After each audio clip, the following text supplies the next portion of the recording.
Qué buen tiempo que pudimos disfrutar alabando a nuestro Dios y recordando quién es Él, lo que ha hecho en favor de nosotros, y también nos recuerda por qué estamos acá. Acá está de más preguntarnos por qué venimos, y es bueno recordar la razón. Él es la razón de todo, de nuestra adoración, de lo que somos. Nuestra razón de ser es el Señor Jesucristo mismo. Entonces le adoramos y bendecimos su nombre por quién es Él y por todo lo que ha hecho en favor de nosotros. Llegamos al capítulo 11 de Romanos, y acá tenemos un panorama diferente de lo que es el pueblo de Israel. Recordamos, ¿sí?, que hay estos tres capítulos particulares del libro de Romanos, capítulo 9, capítulo 10 y capítulo 11, donde acá en el capítulo 11 vamos a empezar a pensar en el futuro de Israel, en lo que el Señor tiene preparado para Israel, pero que también tiene que ver con lo que Él ya ha hecho en el pueblo de Israel y con la historia del pueblo de Israel. Vamos a leer allí los versículos desde el 1 hasta el 10. Dice así la palabra del Señor. Digo pues, ¿ha desechado Dios a su pueblo? En ninguna manera, porque también yo soy israelita, de la descendencia de Abraham, de la tribu de Benjamín. No ha desechado Dios a su pueblo, al cual desde antes conoció. ¿O no sabéis qué dice de Elías la Escritura, cómo invoca a Dios contra Israel, diciendo: Señor, a tus profetas han dado muerte, y tus altares han derribado, y solo yo he quedado y procuran matarme? Pero, ¿qué le dice la divina respuesta? Me he reservado 7.000 hombres que no han doblado la rodilla delante de Baal. Así también, aún en este tiempo, ha quedado un remanente escogido por gracia. Si por gracia, ya no es por obras. De otra manera, la gracia ya no es gracia. Y si por obras, ya no es gracia. De otra manera, la obra ya no es obra. ¿Qué pues? Lo que buscaba Israel no lo ha alcanzado, pero los escogidos sí lo han alcanzado, y los demás fueron endurecidos. Como está escrito, Dios les dio espíritu de estupor, ojos con que no vean y oídos con que no oigan, hasta el día de hoy. Y David dice: sea vuelto su convite en trampa y en red, en tropezadero y en retribución. Sean oscurecidos sus ojos para que no vean, y agóbieles la espalda para siempre. Hasta allí la lectura en el día de hoy. Estamos en el medio de un panorama interesante en el pueblo de Israel.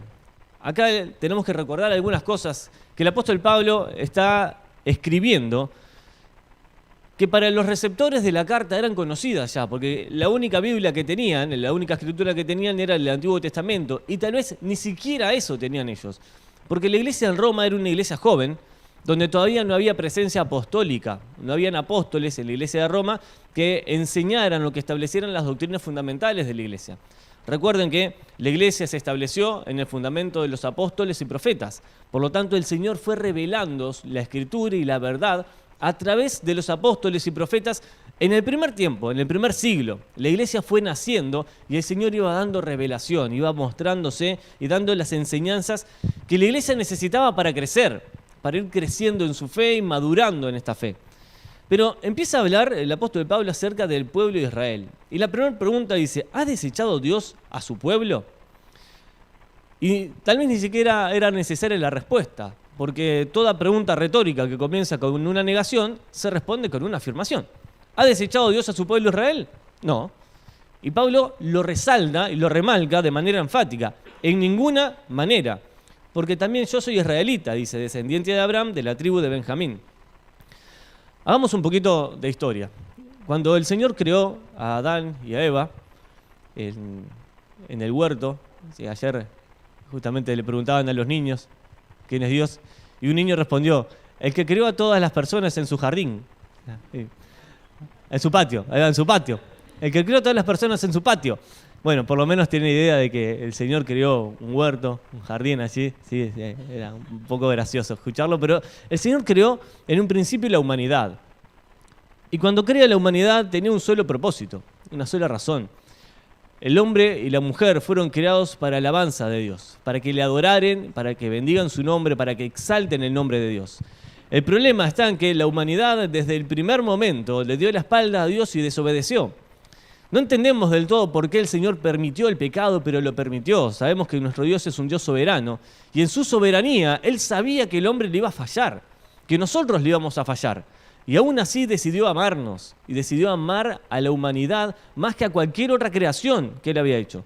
Al punto de que el objeto de su amor es el hombre, en cierta manera, hasta entregar lo más preciado que tenía, su propio Hijo, a Jesucristo.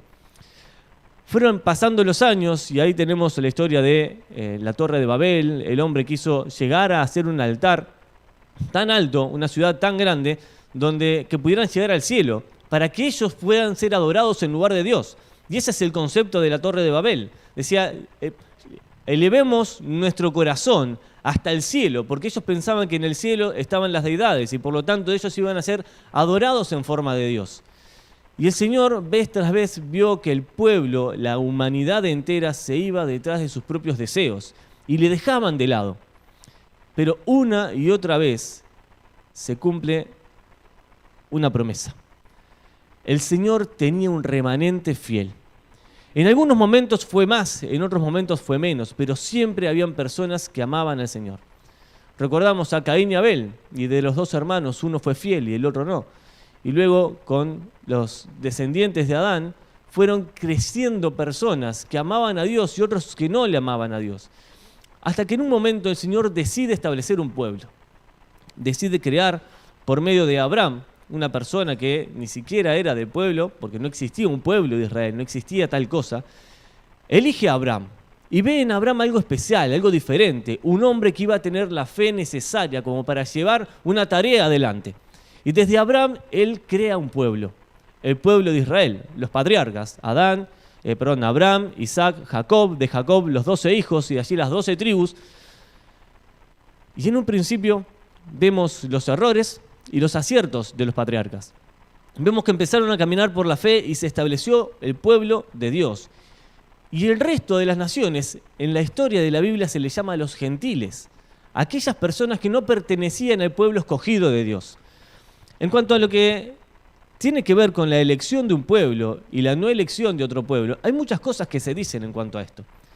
Y nosotros tenemos que ser conscientes y tener bien claro que el Señor no ha creado a ninguna persona para condenarla. Todo lo contrario, el Señor ha creado al mundo entero para demostrarle su amor y su gracia. Y la gracia de Dios se manifiesta a través de su Hijo Jesucristo y nosotros somos receptores de esa gracia. En un principio, el pueblo de Israel tenía un objetivo: dar a conocer al mundo, a las naciones enteras, que había un solo Dios, un Dios verdadero, y que ese Dios era el único digno de ser adorado y reverenciado. Por lo tanto, el pueblo de Israel fue un pueblo escogido, un pueblo formado especialmente en el corazón de Dios, con el objetivo de transformarse en una nación misionera, que dieran a conocer a los demás la verdad del Señor. Por eso es que en el pueblo de Israel hay leyes en cuanto a los prosélitos, aquellos que podían seguir y consagrarse al Señor, no teniendo la misma sangre de Abraham, pero sí teniendo la misma fe de Abraham. Y estas cosas son importantes que nosotros las podamos entender para poder comprender lo que Pablo quiere desarrollar en este capítulo. Porque la pregunta es, ¿ha desechado Dios a su pueblo? Y acá muchas veces nosotros decimos que somos el pueblo de Dios. Pero no se está refiriendo a la iglesia, se está refiriendo al pueblo de Israel, al Israel terrenal y no al Israel espiritual. Hay dos cosas interesantes en el pueblo de Israel. El pueblo de Israel fue el receptor de la ley. El pueblo de Israel fue el que trajo al Mesías. El pueblo de Israel es el que tiene las promesas de la heredad del reino. El pueblo de Israel es un pueblo especial. Y no vamos a pensar que el pueblo de Israel es un pueblo que está por encima de los demás, pero sí es un pueblo escogido por Dios. Dios escogió una familia, la familia de Abraham, y todo su linaje, y ahí vamos viendo a través de sus hijos. Fue directamente desde Isaac. Isaac tuvo dos hijos, Jacob y Esaú, pero Esaú no quiso amar a Dios y Jacob sí, y vino por medio de la línea de Jacob la heredad y la promesa de Dios. Un pueblo que se estableció, un pueblo que tuvo nada más ni nada menos que el privilegio de tener la ley de Dios en sus manos, de ver una nube de fuego que los protegía de noche, una columna que los protegía de día, ver abrirse un mar, ver conquistar una tierra. El pueblo de Dios tuvo el privilegio de ver obrar a Dios en primera mano.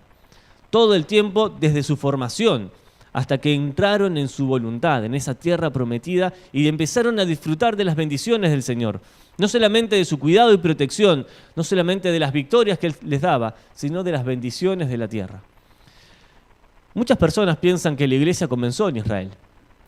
En Israel me refiero al pueblo de Israel. Pero el pueblo de Israel no es lo mismo que la iglesia de Dios. Nosotros hoy somos la iglesia de Dios. El pueblo de Israel es un pueblo escogido por Dios para anunciar al mundo que había un Señor que había creado todas las cosas y que quería revelarse por medio de su pueblo Israel. Tenían sus sacramentos, sus leyes y se podían acercar de determinada manera, y podemos verlo en todo el Antiguo Testamento, cómo el pueblo de Israel se acercaba a Dios con fidelidad y el Señor lo bendecía. Pero cuando le rechazaba y le daba la espalda, el Señor lo juzgaba. Porque Él ama a su pueblo y al todo aquel al quien ama lo corrige. Y corregía a su pueblo. Y ahí vemos el ciclo de los jueces, una y otra vez. ¿Sí? En el ciclo, si leen todo el libro de jueces, van a ver que hay un ciclo que se repite. El pueblo de Israel comienza amando a Dios. Se termina esa generación, se levanta otra que no conoce lo que hizo el Señor, desobedecen, caen en idolatría.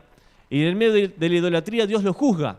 Y ese pecado es juzgado, y sobre todo venían los filisteos y los conquistaban y los hacían tributarios. Entonces el Señor levantaba un juez. El pueblo de Israel se arrepentía. Ese juez los liberaba y toda esa generación adoraba a Dios. Y se volvía a repetir el ciclo. Una y otra vez se repetía el ciclo. Y eso pasaba en el pueblo de Israel. Hasta llegar un momento donde los profetas, y pone como ejemplo a Elías, en uno de los momentos más críticos en la historia del pueblo de Israel, con uno de los peores reyes, Acab, y también su esposa Jezabel, que fueron de lo peor que pudo tener Israel. Jezabel llegó al punto de querer matar a todos los profetas de Dios, eliminarlos, sacar toda la adoración al Señor. Y como no solamente quería eliminar la adoración al Señor, los profetas del Señor, quería que ni siquiera las siguientes generaciones conocieran cómo se adoraba a Dios. Por lo tanto, mandó a destruir todos los altares. Todos los altares donde se adoraba al Señor los mandó a destruir, los eliminó, los sacó de la tierra. Para que el pueblo se olvidara de Jehová el Señor y adoraran a Baal y a Acera, dioses falsos, creados por ellos mismos. Entonces en ese momento se levanta Elías. Y es interesante porque Elías pensaba que él estaba solo, que no había profetas alrededor de él, que no había nadie más, que él era el único profeta y que lo querían matar y que lo perseguían. Y es cierto que lo estaban persiguiendo, pero el Señor le dio la victoria por encima de todo eso. El Señor mostró que realmente Él es el Dios eterno, al punto de que en el momento más crítico de la situación, donde había 3 años y medio que no había llovido, se presenta nuevamente Elías y desafía a Acab y a todos los profetas de Acera y de Baal a demostrar quién era el Dios verdadero.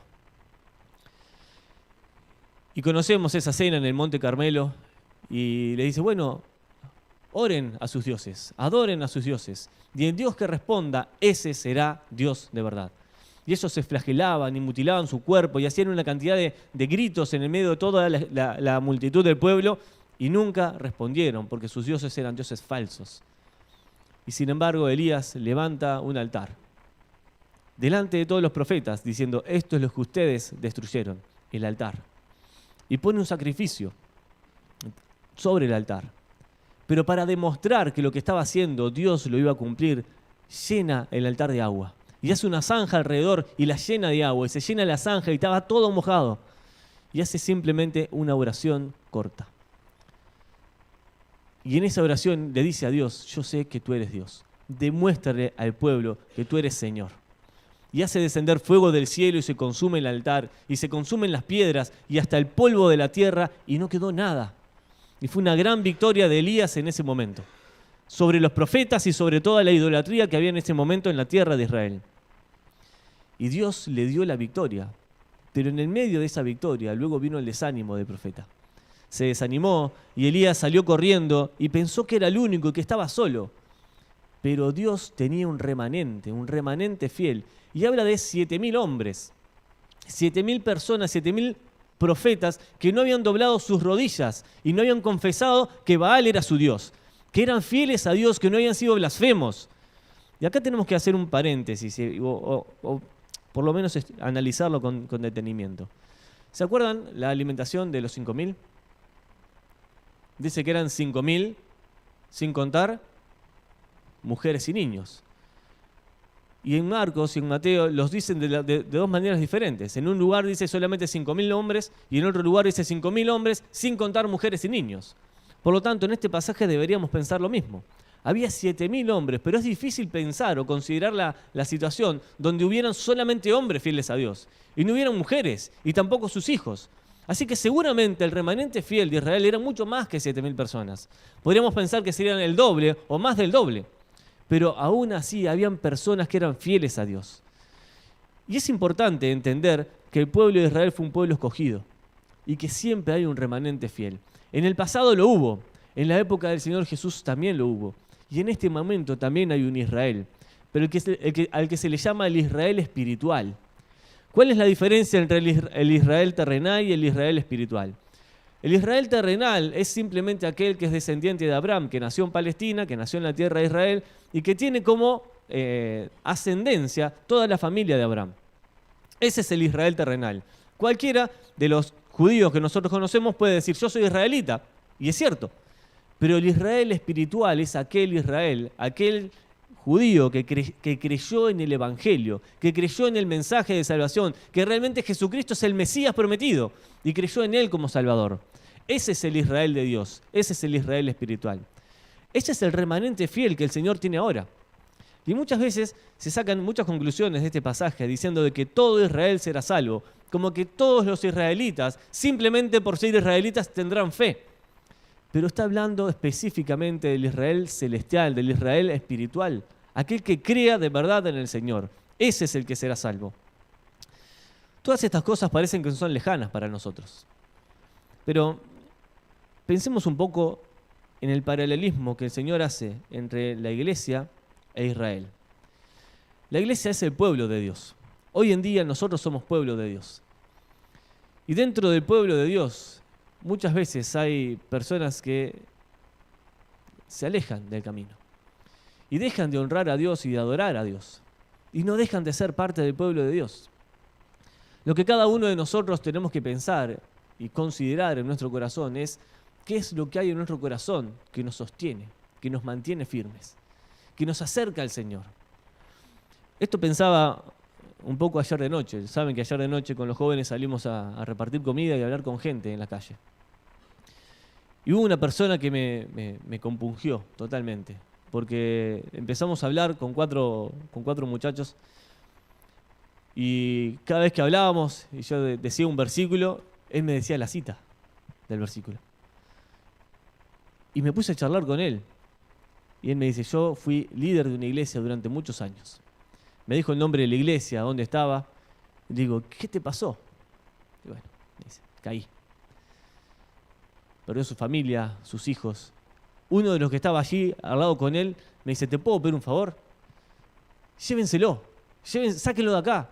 Y digo, ¿por qué? Porque tiene una familia hermosa y destruyó todo, arruinó todo lo que tenía. Y yo hablaba con él y le decía, mirá, nosotros no somos muy diferentes a vos y corremos el mismo peligro que vos. Hoy por hoy somos el pueblo de Dios y lo seguiremos siendo. Pero corremos el peligro de dar un paso en falso y de destruir todo lo que con muchos años y esfuerzos se construyó. El pueblo de Israel fue un pueblo escogido y lo sigue siendo. Es un pueblo especial y bendecido por Dios, al igual que vos y al igual que yo. Nosotros hoy nos gozamos en poder cantar al Señor, en adorar a Dios, en tal vez levantar nuestras manos y decirle, Señor, gracias. Como cantábamos, gracias Señor, gracias por amarnos tanto. Pero hay momentos en nuestra vida donde nos podemos parecer al profeta Elías y pensar que estamos solos y pensar que nadie a nuestro alrededor nos puede ayudar y nos faltan las fuerzas y estamos ahí tirados en el piso diciendo, Señor, ¿por qué seguir viviendo? Quítame la vida, llévame delante de ti y nos faltan las fuerzas. ¿Y dejamos de tener fe? ¿Dejamos de ser sus hijos? Por supuesto que no. Seguimos siendo partes del pueblo de Dios, pero hay momentos de debilidad, momentos de flaqueza, donde nosotros tenemos que fortalecernos unos a otros. El Señor siempre tiene un remanente fiel de Israel, un remanente escogido, pero escogido por gracia de Dios. Hermanos, nunca estamos solos. A veces parece que la carrera de la vida cristiana es la carrera de los 100 metros llanos, pero es más parecida a una maratón que a una carrera de 100 metros. Porque no importa la potencia que tengas en el principio, sino cómo llegues hasta el final.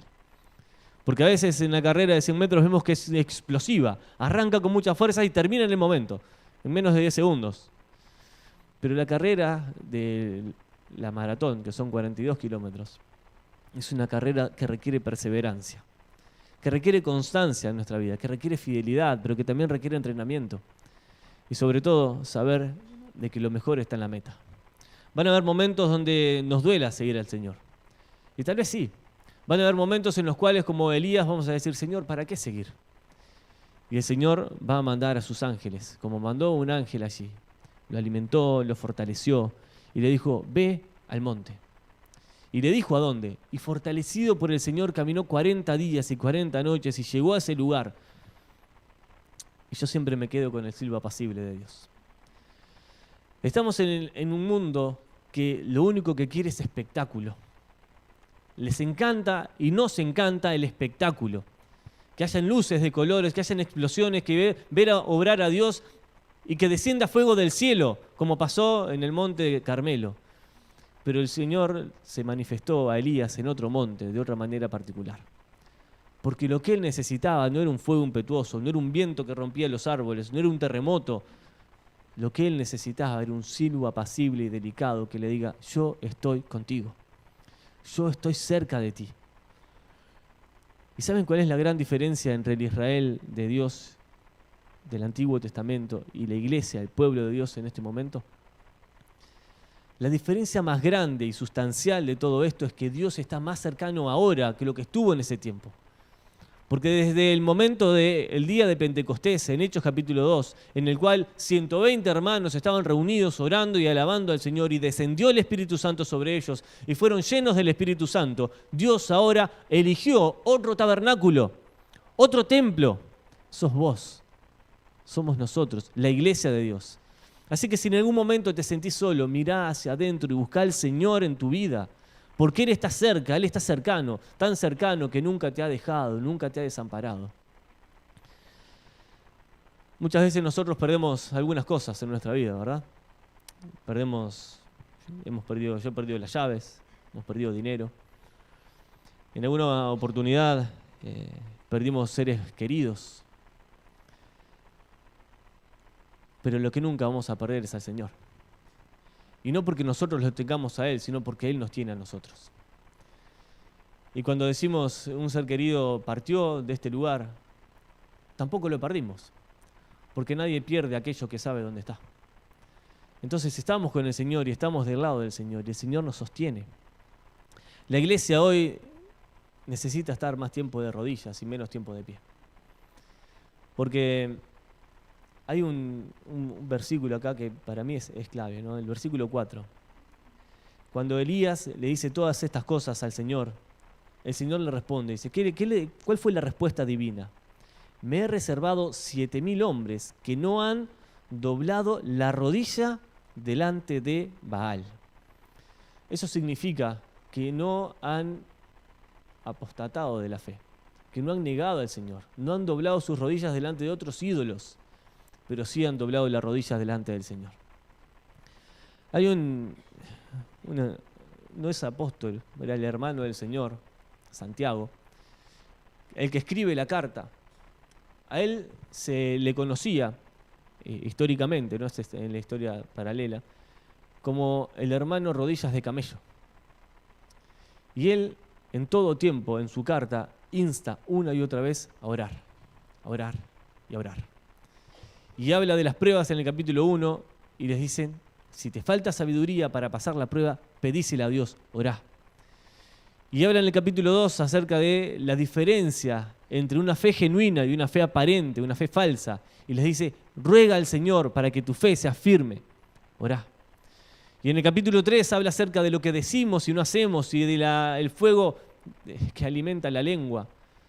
Y nuevamente dice que todo eso se soluciona orando y clamando al Señor. En el capítulo 4 empieza a hablar acerca de la amistad con el mundo y la amistad con Dios.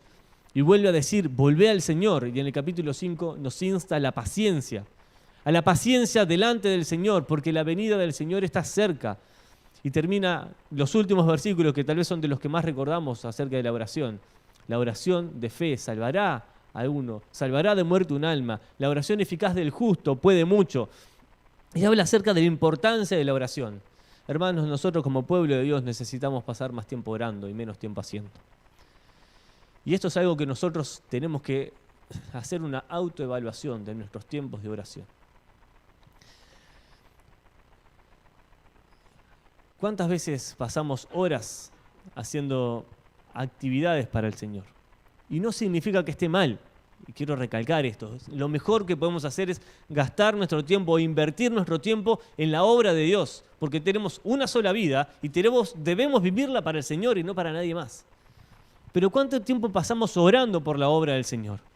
¿Cuánto tiempo oramos para que el Señor nos utilice cuando damos un mensaje, cuando compartimos el Evangelio con alguien, cuando compartimos un testimonio, cuando dirigimos la alabanza, en la reunión que sea? ¿Cuánto tiempo oramos para que el Señor sea realmente el centro en eso? Creo que deberíamos orar más tiempo de lo que hacemos.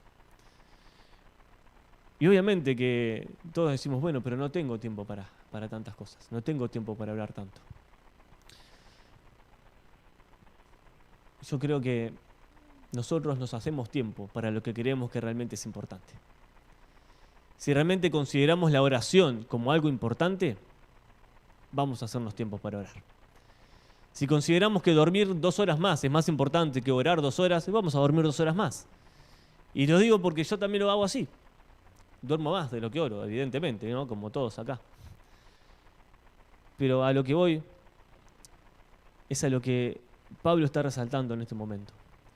Dios tiene un remanente fiel que no dobla sus rodillas delante de otra cosa, sino delante de Él. Y nosotros hoy como pueblo de Dios necesitamos doblar más nuestras rodillas delante del Señor.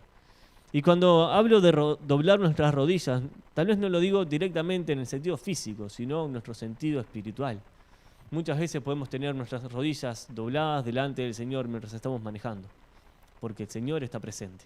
Mientras vas caminando, o cuando vas en el ómnibus rumbo al trabajo, cuando vas a estudiar, pero el Señor está contigo. Él no te ha dejado, Él no te dejará jamás.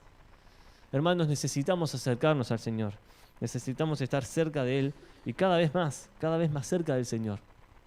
Porque si no, ¿cómo vamos a poder disfrutar de su presencia y su compañía? El Señor está cerca y está dentro de nosotros, pero quiere que nosotros le busquemos y le adoremos con un corazón sincero. Y sigue avanzando el pasaje, ¿no? En el versículo 5 dice que el Señor, así también aún en este tiempo, en el tiempo en el cual el apóstol Pablo estaba escribiendo, ha escogido un remanente por gracia de Dios. Y dice, versículo 6, y si por gracia ya no es por obras, de otra manera la gracia ya no es gracia. Y si por obras ya no es gracia, de otra manera la obra ya no es obra. Y parece un trabalenguas este versículo, ¿no? Pero tiene un concepto muy importante por detrás. Dios dice que ha escogido un remanente de Israel por gracia y no por obras. Y está hablando de lo que el pueblo de Israel hacía. Los fariseos y los escribas en la época del Señor Jesucristo, y se extienden todo el primer siglo y hasta el siglo segundo, ellos veneraban la ley al punto de que la ponían a la misma altura de quién es Dios. Y en cierta manera nosotros decimos, la palabra de Dios es Dios mismo hablando. Pero ellos querían agradar a Dios cumpliendo lo que Dios hacía. Entonces cuando el apóstol Pablo dice, Dios escogió un remanente de Israel por gracia, no por lo que han hecho, no por lo que son, sino por gracia de Dios. El concepto de elección está directamente ligado a la gracia de Dios. Y no a la ira de Dios, sino a su gracia. Él eligió del mundo entero personas que iban a creer en Él. ¿Por qué? Por gracia. Porque la gracia de Dios se ha manifestado para salvación a todos los hombres. De manera que la gracia de Dios está al alcance de todos. Así que la gracia de Dios no es limitada para algunos, sino para todos aquellos que decidan creer en el Señor Jesucristo. La gracia de Dios se extiende a las personas que circulan por la calle, a los que están afuera, a nuestros familiares inconversos, al mundo entero. Latinoamérica, Norteamérica, Europa, Asia, las comunidades musulmanas, a todo el mundo la gracia de Dios se ha extendido. Pero Que el Señor haya elegido personas por gracia no significa que Él ha determinado ya de antemano quiénes van a ser salvos y quiénes no. Eso es un gran error, porque en la Biblia yo no encuentro ese concepto. En la Biblia encontramos el concepto de que el Señor Jesucristo no retiene su venida, según algunos la tienen por tardanza, sino que es paciente, no queriendo que ninguno perezca, sino que todos procedan al arrepentimiento. Por lo tanto, la gracia de Dios se extiende hacia todos, por medio de ahora un nuevo pueblo, no el pueblo de Israel, sino la iglesia de Dios, que manifiesta la gracia de Dios, mostrando amor por obras. Pero la gracia de Dios es la que alcanza a las personas y la que salva. Por gracia hemos sido salvos. Por gracia tenemos todas las cosas que tenemos. Por gracia, solamente por gracia. La elección de Dios tiene que ver con el concepto que el apóstol Pedro redacta en su primera carta, en el capítulo 1. El concepto de la presciencia de Dios. Y la presciencia es el conocimiento anticipado del Señor. Conocemos al Señor. Sabemos que Dios es el Dios todopoderoso. Él es el omnipotente, el omnisciente, el omnipresente. Y en ese atributo incomunicable de Dios que le pertenece solamente a Él, solamente a la deidad, de su omnipresencia, pero sobre todo de su omnisciencia, Él sabía de antemano quiénes eran aquellos que iban a creer. Por su conocimiento anticipado, como que el Señor ve toda la esfera temporal, desde el Edén hasta que Él destruya el mundo entero, en un presente continuo, porque Él lo ve continuamente en un presente. Él sabe lo que hicimos, sabe lo que haremos y sabe cómo terminaremos. Él conoce quiénes son las personas que van a creer. Por eso Él ha elegido. ¿Por qué? Porque Él sabía que nosotros íbamos a tener fe. No simplemente nos ha obligado a creer. Él nos llamó y la respuesta humana ha sido fe en el Señor Jesucristo. Por lo tanto, y hago énfasis en esto porque lamentablemente se han introducido en algunas iglesias y de nuestras iglesias este tipo de doctrinas que dicen que Dios ha elegido a algunos para salvación y a otros para condenación. Y eso transforma a nuestro Dios en un Dios tirano, que solamente crea personas para alimentar el fuego del infierno, como en algunas expresiones lo dice así. Y Dios no ha creado al hombre para alimentar el fuego del infierno. Dios creó al infierno para condenación de Satanás y sus demonios. Pero como dice Juan capítulo 3, el que no cree en Él ya ha sido condenado por no haber creído en el nombre del unigénito Hijo de Dios. Por lo tanto, el que condena no es Dios, sino el hombre que rechaza a Dios. Y la condenación no es algo que a Dios le agrade. Dios no se agrada en condenar, pero Dios hace justicia. La justicia fue derramada sobre Jesucristo. ¿Por qué? Por gracia. Porque esa gracia ahora se extiende hacia nosotros. ¿Y de qué manera? Como lo veíamos hace 2 fines de semana, ¿sí? Si confesares con tu boca que Jesús es el Señor y creyeres en tu corazón que Dios le levantó de los muertos, serás salvo. Esa es la gracia de Dios manifestada en la obra del Señor Jesucristo en la cruz. La gracia de Dios se ha derramado en favor de la humanidad. De ahora el Señor Jesús está tan presente como lo estuvo en ese momento junto a los discípulos, cuando les dijo: ustedes recibirán poder y me serán testigos en Jerusalén, Judea, Samaria y hasta lo último de la tierra. Y por extensión nosotros ahora somos testigos del Señor, pero somos hijos amados. Hermanos, estamos delante de Dios y el Señor nos ha elegido por gracia. Hemos sido salvos por gracia. Tenemos vida eterna por gracia y no por obras. Nada de lo que hagamos acrecenta lo que el Señor ya hizo. Es por gracia, pura gracia de Dios. Y por la gracia de Dios estamos delante de Él. Si nos damos cuenta de todas las cosas que el Señor ha hecho en nuestra vida y de todo lo que nos ha dado, miramos hacia atrás y decimos: es pura gracia. No hay otra explicación, es pura gracia de Dios derramada en favor de nosotros. Dice el versículo 7, ¿qué pues? Lo que buscaba Israel no lo ha alcanzado, pero los escogidos sí lo han alcanzado, y los demás fueron endurecidos. Como está escrito, Dios les dio espíritu de estupor, ojos que no vean y oídos que no oigan, hasta el día de hoy. Y David dice: sea vuestro convite en sea vuelto su convite en trampa y en red, en tropezadero y en retribución. Sean oscurecidos sus ojos para que no vean y agóbiales la espalda para siempre. Acá hay un concepto de endurecimiento. Dice: Dios endureció el corazón. Dios cegó sus ojos. Dios no les dejó ver hacia adelante. ¿No has conocido personas que se han endurecido al Evangelio? Y que les hablas una y otra vez y no quieren saber nada del Evangelio. Si leemos estos versículos, decimos, bueno, es culpa de Dios. ¿Es culpa de Dios? Pero la Biblia dice que Dios endureció el corazón de aquellos que le rechazaron. Veamos la historia de Moisés y Faraón. Moisés se acerca a Dios, porque Dios lo llama de una zarza. Le da una tarea, lo envía a Faraón y él le habla, y Dios le muestra su gracia a Faraón. Y quiere que Faraón incluso sea salvo y entienda que él es el único Dios verdadero, y le da oportunidades, una y otra vez, hasta que llega la quinta plaga, y Dios endurece el corazón de Faraón. ¿Por qué? Porque Faraón decidió no creer en él. Y como decidió no creer en él, entonces Dios le dijo, está bien, como dice en Romanos capítulo 1, te entrego a la vanidad de tus pensamientos. No significa que Dios no lo ame, que no quiera que se arrepienta, sino que el hombre rechazó a Dios y Dios le dijo, ok, perfecto, ¿querés vivir así? Te entrego a la vanidad de tus razonamientos. ¿Y eso qué produce? Endurecimiento en el corazón. Y eso es lo que provocó en el corazón de Faraón. Cuando la Biblia dice que Dios endureció el corazón de Faraón, es por consecuencia de las decisiones de Faraón. No porque Faraón lo haya rechazado, sino porque el Señor dijo, basta. Tuviste oportunidades una y otra vez, y Dios es el Dios de oportunidades. Y da una y otra oportunidad. Pero llega un momento en el cual Dios dice, basta. Hasta acá llegó. ¿Por qué? Y porque vos lo rechazaste una y otra vez. Pero el Señor siempre da una nueva oportunidad. Hasta en el último momento, Faraón tuvo la oportunidad de arrepentirse y no lo quiso hacer.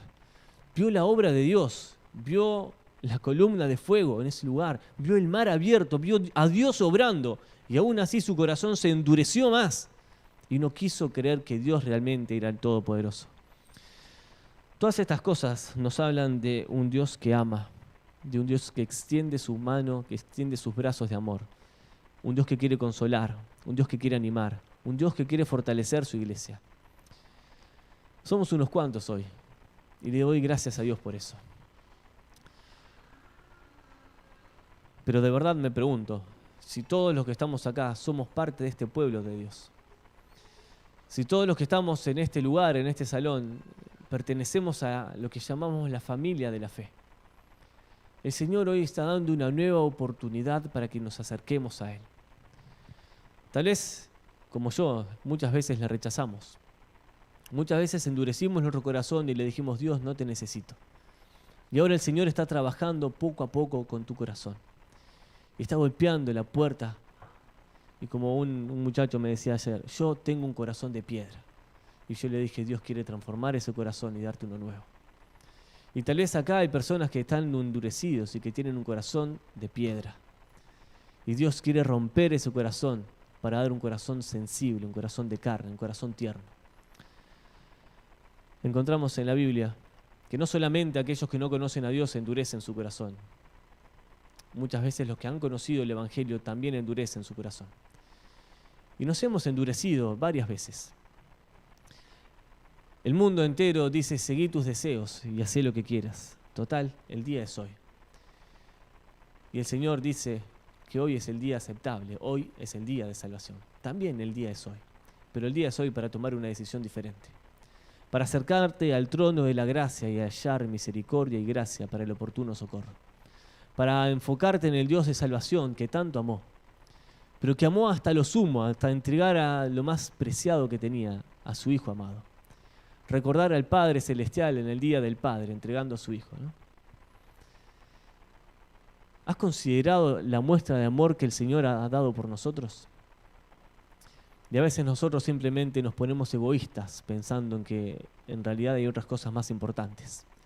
Cuando el Señor llama, el Señor sostiene, el Señor sustenta, el Señor anima.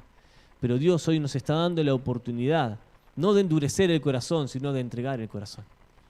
No de doblar nuestras rodillas delante de los falsos dioses de este mundo, que puede ser tu trabajo, el dinero, alguna otra persona, o tal vez algún amuleto. El Señor quiere que doblemos nuestras rodillas delante de Él, en su trono, porque Él es santo, Él es sabio. ¿Cómo nos vamos a ir de este lugar?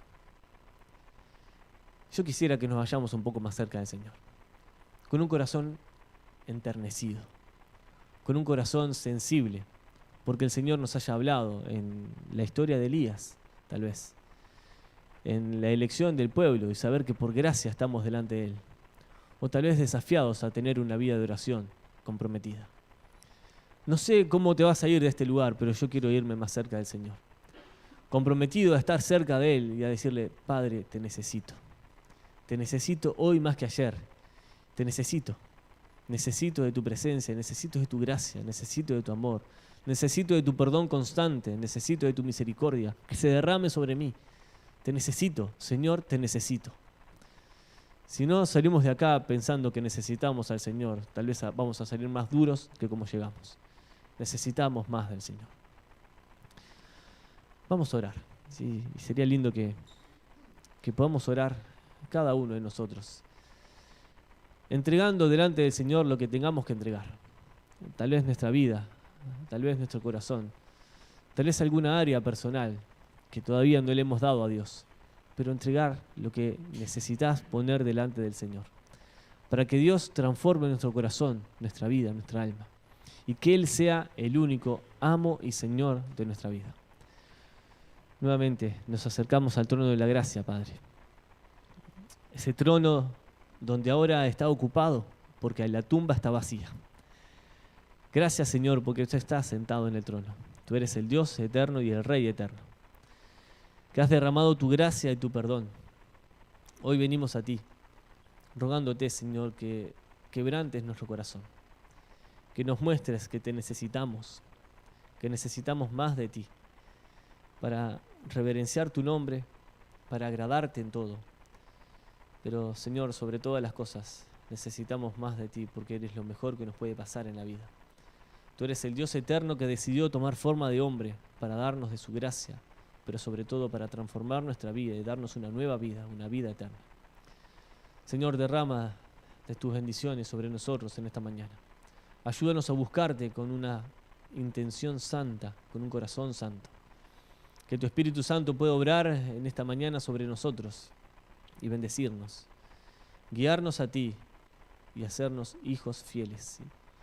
Que realmente puedas decir: allí está mi Hijo amado, y que te complazca, Señor, en lo que hacemos. Permítenos tener más tiempo de rodillas y menos tiempo de actividad, para glorificar tu nombre y acercarnos con confianza en ti, al trono de la gracia, para hallar esa gracia oportuna para nosotros. Derrama de tu amor, Señor, y salva a aquellos que te necesitan, que todavía no han entregado su corazón a ti. Que hoy sea el día en que puedan decirte: Padre, quiero que seas mi Señor, mi Salvador. Bendícenos, Señor, y que haya gozo en el cielo, por glorificar y honrar tu nombre. Que toda la gloria sea para ti, Padre. Tú eres el único digno de recibirla. En el nombre de Jesús. Amén. El Señor les bendiga, hermanos.